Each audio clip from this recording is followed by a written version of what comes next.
It seems like people will do pretty much anything to get away with even the darkest crimes, even that the devil made them do it. It's easy to blame what people can't see, but most people believe exist, and the court has even at times defended cases relating to the big guy. So today, we review the top 10 prisoners who claim demonic possession for their crimes. Let's see if any of these hold up in court. I'm your host, Raechel Fisher, and get ready for some pretty big questions. Number 10. Abigail Williams. I'm putting Abigail Williams on this list because the whole ordeal just makes me so mad. By claiming that she was bewitched, she sparked a massive witch hunt, literally one of the most illogical points in history, leading to the most unnecessary deaths of so many people. I hate her. I can't even watch a production of The Crucible without needing to break stuff after. It makes me so mad. Look, I don't know whether her claims were true, that she and the other girls were afflicted because of witchcraft, or the more likely latter event of them eating an infected piece of grain. Maybe that happened, but I'll let you decide. Abigail Williams was living with her uncle Reverend Samuel Parris and started practicing mild witchcraft with his daughter and Tituba and John Indian, his slaves. You know the kind of witchcraft where you drop an egg in the water and see the name of your future husband, or I don't know, like where you're gonna go tomorrow, that kind of stuff.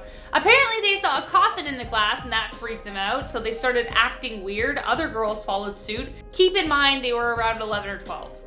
So, all right, imagination. And then Abigail just kept accusing people like all the time, and if you admitted you were a witch, you were pardoned, and if you didn't, you were killed, okay? So technically she was never in prison.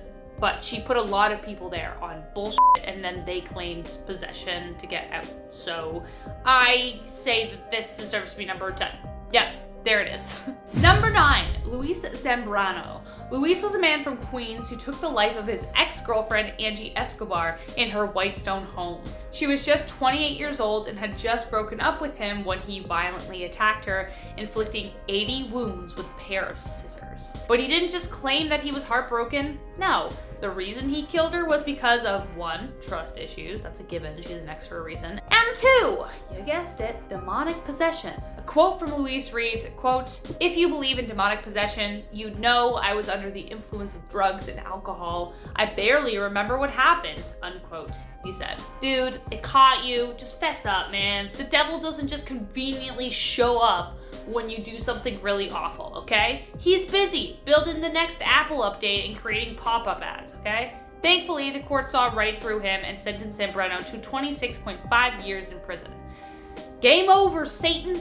Number 8, Eder Guzman Rodriguez. In Virginia back in 2011, Rodriguez performed a violent exorcism, if you can even call it that, on his very young daughter. He attempted to rid her of the demon he believed was inside her, and it ended up costing her her life. When police arrived at the scene, several people were holding Bibles outside their home. Eder stated that while he took his daughter's life, he too was also possessed by a bad spirit.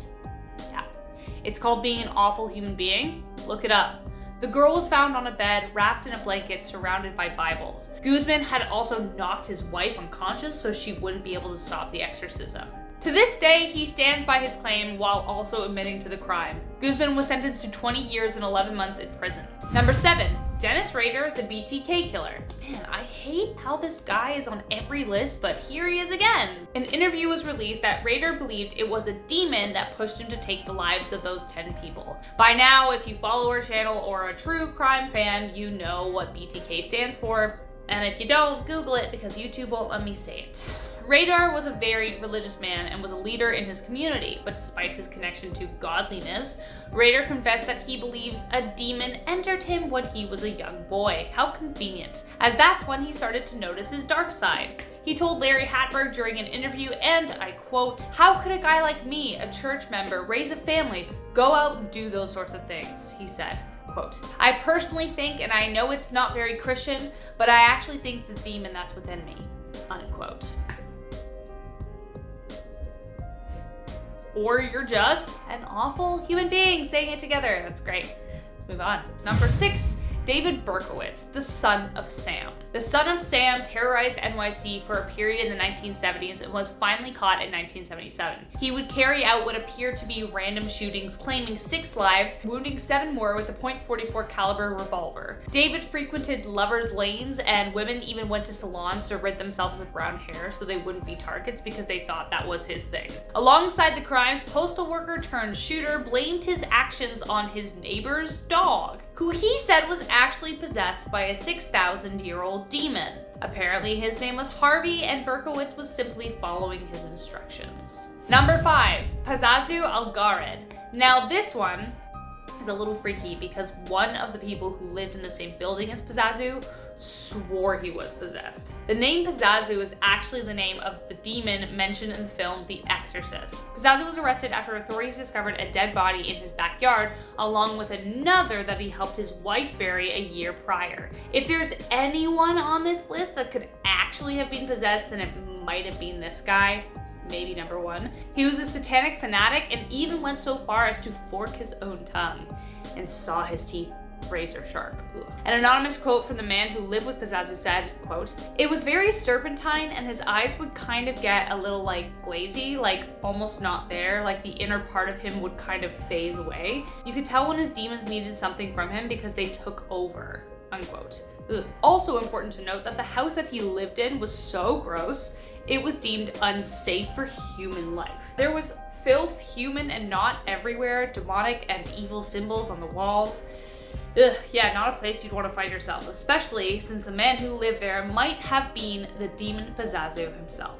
Number 4, Michael Taylor. I swear there was something about the 70s that just like bred crazy wacko serial killers. Like, anyone else feel that way? Were they just there all along and we finally started to notice? I don't know, but we have yet another serial killer on our list who also claimed possession.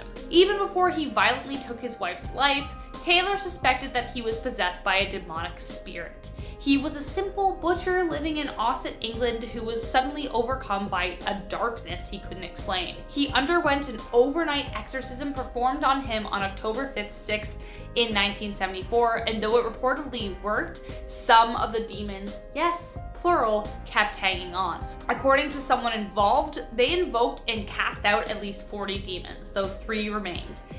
They were pretty bad. After he returned home, he viciously took the life of his wife, removing her eyes and tongue, most of her skin from her face, and took their pet's life as well. When police found Taylor, he was standing in the street covered in blood, yelling, quote, "It is the blood of Satan," unquote. I don't know what to believe about that one. Demonic possession doesn't seem like an afterthought here, whereas it does with the other ones, so what do you think, guys? Number 3, Deborah and Adolfo Gomez. Okay, whether for 5 minutes or 10 years, we all believed at some point that the prophecy about 2012 being the end of the world was true. But it appears no one believed as hard as Deborah and Adolfo Gomez, who were not only convinced that 2012 was the end of the world, but that their house was possessed by a demon. Yeah. The couple was arrested after restraining their children with duct tape in their SUV because they also were demon possessed. Apparently they would often cover their eyes and mouths with duct tape in order to keep the demons out. Oh my god. When police finally caught up with them in Lawrence, Kansas, they also discovered that Adolfo hadn't slept for 9 days. How that happened, we don't know, but it may explain why he thought he was possessed. Sleep deprivation can cause some serious harm. The longest anyone has ever gone without it, I think, was 11 days. And after just 4 or 5 days of no sleep, people start to hallucinate, so maybe that's the reason. Number 2, Algar Schwartz. In 2013, Algar Schwartz from South Africa claimed he had become possessed by vague satanic attacks. Of course, he wouldn't be on this list if he didn't. This was verified by Reverend Cecil Begbie and confirmed that this was the cause for Schwartz's crime. He strangled and then beheaded his victim in an abandoned school in October of that year. Oh my god. Reports say that Algar planned on selling the head to a traditional healer. He was caught and incarcerated, however, but his community stood behind him, weirdly. Reverend Begbie instructed church groups across Africa to pray for Schwartz on the Good Friday following his arrest. Schwartz reportedly felt like pure water was washing over him at the time of the prayer, and now claims the demons are no longer in possession of him. This, however, will not mitigate his sentence. And lastly, number 1, Arne Cheyenne Johnson. Johnson sparked controversy far and wide in a case that became known as the Devil Made Me Do It case. In 1981, 19-year-old Arne Cheyenne Johnson was arguing with Alan Bono over Johnson's girlfriend when Arne stabbed Bono to death. When authorities arrived, you can guess what Johnson said. "The devil made me do it." Hence the title of the case. So you'd expect the officer to be like, yeah, whatever, buddy, keep on walking, but no.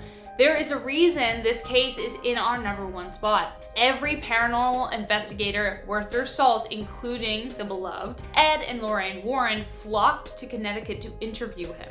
But the Warrens were there to defend him because they already knew him. The Warrens told police that in July 1980, Johnson had participated in at least 3 exorcisms involving his girlfriend's 11-year-old brother David. He reportedly was host to 43 demons.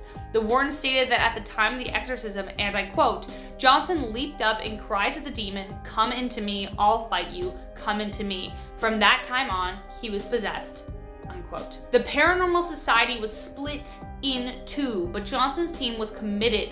The court had defended accounts of God in the past. Now, it was time to defend accounts of the devil. But despite what you may believe, it wasn't enough, and Johnson received maximum sentence, but was released after good behavior just 4 years later. I love how this started as Raechel complaining about the crucible and then went from the totally unbelievable to the absolutely unexplainable. Like, ugh. Let us know in the comments what you think, guys, and as always, like and subscribe. It really helps us out and we appreciate it. I've been your host, Raechel Fisher, and until next time, take care, guys.